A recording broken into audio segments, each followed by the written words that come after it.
Paz de Cristo. Hoje nós vamos aprender um pouquinho sobre a Santa Missa, suas partes, para a gente melhor participar, entender, verificar qual que é a postura que a gente tem que ter na Santa Missa. Para a gente aprender melhor, eu tenho aqui um folheto, daqueles folhetos que a gente praticamente nem encontra com tanta facilidade, porque hoje com o uso de projetor facilitou muito o acompanhamento da Santa Missa. Então, antes a gente acompanhava pelo folheto, hoje a gente acompanha pelos projetores. Qual que é a finalidade do projetor? Que você tenha a resposta rápida e não tire o seu foco do que é importante, que é o altar, que é onde acontece o sacrifício.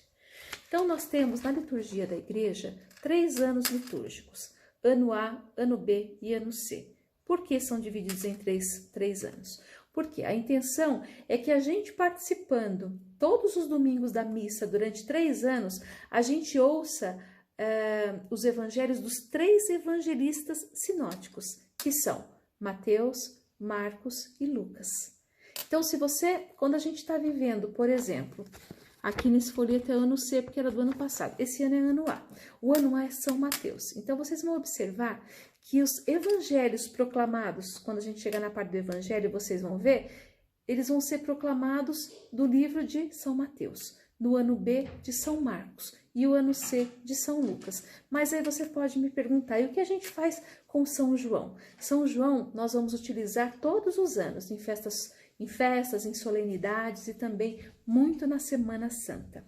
Depois nós temos aqui a cor do tempo litúrgico. Nós temos 4 cores litúrgicas. Como a gente pode identificar essa cor? Pela veste do padre, né? Ora ele veste verde, ora ele veste vermelho, ora veste branco e ora veste roxo. Mas o que simboliza isso?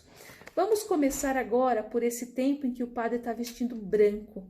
Branco ele simboliza um tempo de festa, de alegria. Então, todas as festas da igreja, em todas as festas o padre vai estar vestindo branco.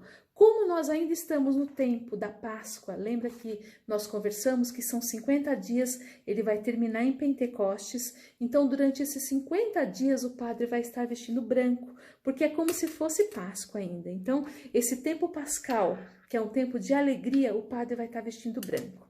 Ele vai vestir branco em outras ocasiões também, como ele utilizou na Páscoa, ele vai utilizar, por exemplo, no Natal, porque é um dia festivo. Eu tenho aqui um folheto de Maria, Mãe de Deus. Dá uma olhadinha, tá vendo que é branco? Por quê? Porque é um dia de festa. Esse dia aqui é preceito cristão, é dia 1º do ano. Qualquer dia 1º de qualquer ano é um dia de preceito cristão, que você deve participar da Santa Missa. Então, no caso, é um dia de festa, ele utiliza branco. Nos casamentos ele utiliza branco, nos batizados ele utiliza branco, tá? É uma cor de veste festiva. Depois nós temos o roxo. O roxo, ele simboliza a introspecção, a penitência. Então o padre vai usar roxo quando? Por exemplo, quando for atender confissão, ele vai estar utilizando uma estola roxa. Por quê? Porque é um momento penitencial. Nós vamos também ter o roxo quando antecede a Páscoa. Nós temos o período que é chamado Quaresma. É o período que a gente volta para dentro da gente, a gente verifica os erros, a gente tenta ser uma pessoa melhor, né? A gente faz algumas penitências. Nesse tempo todo, o padre vai utilizar roxo, exceto em alguns dias em que a gente vai ter festas no meio da Quaresma, aí o padre volta para o branco, porque o branco é festivo, depois ele retorna para o roxo, que é penitencial. Também nós vamos utilizar o roxo, o padre vai utilizar o roxo antes do Natal, que é chamado período do Advento, que é um período de preparação para o nascimento de Jesus Cristo. Também é um período introspectivo, que a gente tem que fazer uma recapitulação daquilo que a gente tem feito de certo, de errado, para bem viver o nosso Natal. Então, nesses 2 tempos, o padre vai utilizar o roxo. Agora nós vamos ver o vermelho, cor litúrgica vermelha. O que ela simboliza? Ela simboliza todos os mártires, aqueles que doaram a sua vida por Cristo. Então, que eles morreram em nome do Evangelho. Então, sempre que tivermos uma festa de mártir, por exemplo, São Pedro e São Paulo, o padre vai estar utilizando o vermelho. Além disso, sempre que há a evocação do Espírito Santo, nós vamos também utilizar, o padre vai utilizar o vermelho. Por exemplo, em Pentecostes, que é a vinda do fogo do Espírito Santo sobre os apóstolos reunidos com Maria Santíssima. O padre vai utilizar o vermelho também. Na Crisma, o padre vai utilizar o vermelho, porque vocês vão receber os dons do Espírito Santo no dia do Crisma. Então, ele também vai estar utilizando o vermelho. E por último, nós temos o verde. O que o verde simboliza? O tempo comum. Esse tempo comum, a gente vai ver o ordinário da vida de Jesus, que nunca é ordinário, porque é extraordinário, porque o próprio Cristo, ele já é extraordinário, né? Mas, por exemplo, a caminhada com os seus discípulos, os seus ensinamentos, os seus milagres. Então, isso tudo vai acontecer no maior tempo que a gente tem litúrgico, que é o tempo comum. O que é a missa? A missa é sacrifício. Por que sacrifício? Porque o próprio Cristo vai renovar esse sacrifício, vai se entregar novamente por nós. Então, na missa, ele nasce, ele morre e ele ressuscita por nós. Olha que riqueza que nós temos na liturgia da missa. Além disso, a missa é ação de graças.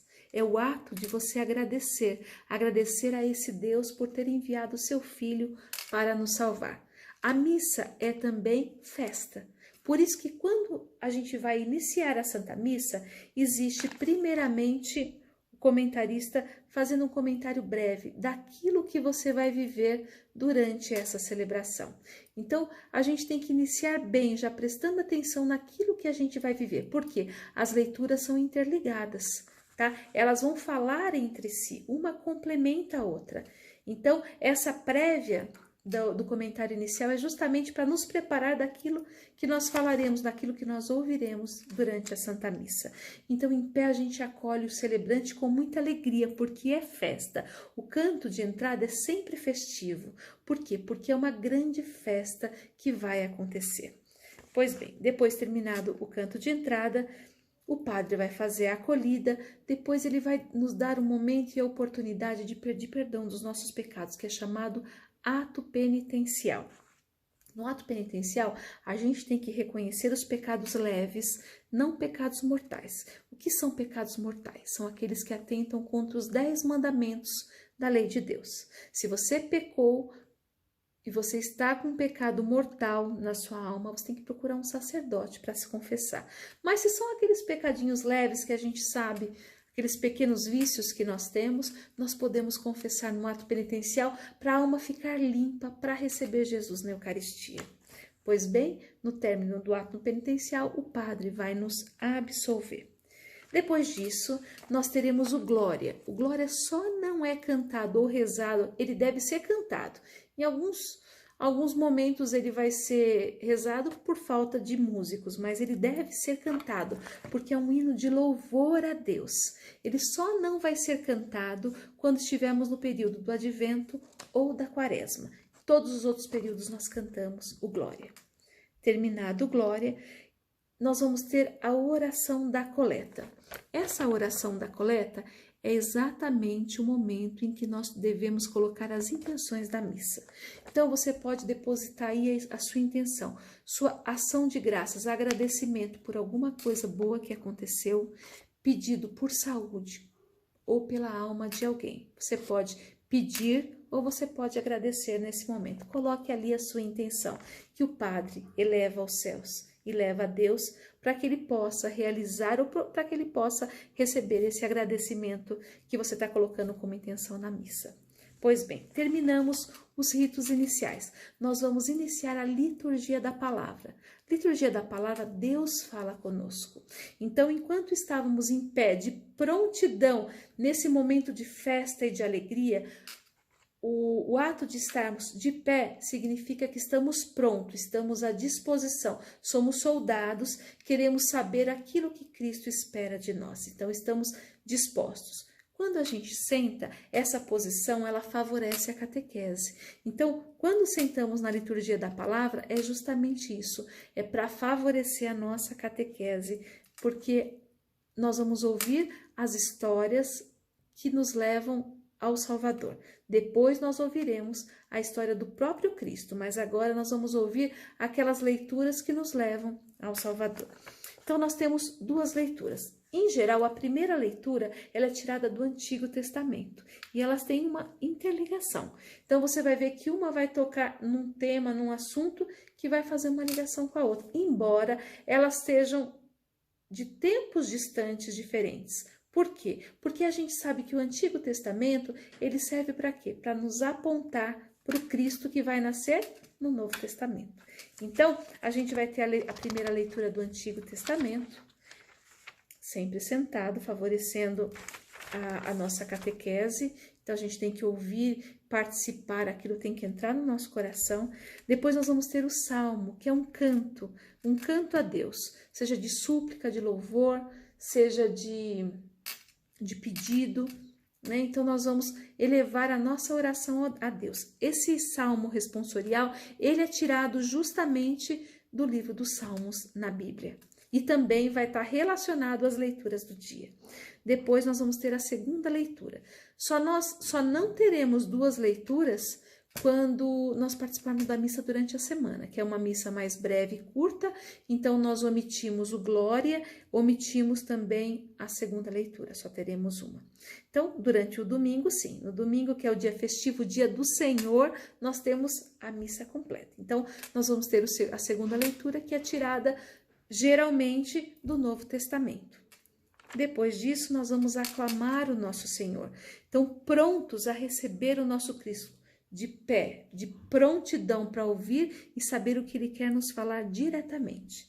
Então, ficamos em pé, aclamemos o Santo Evangelho que vai ser proclamado. Quando o padre está proclamando, não é o padre, é o próprio Cristo que está falando por nós. Aí sim ele vai proclamar o Evangelho segundo o livro de algum dos evangelistas.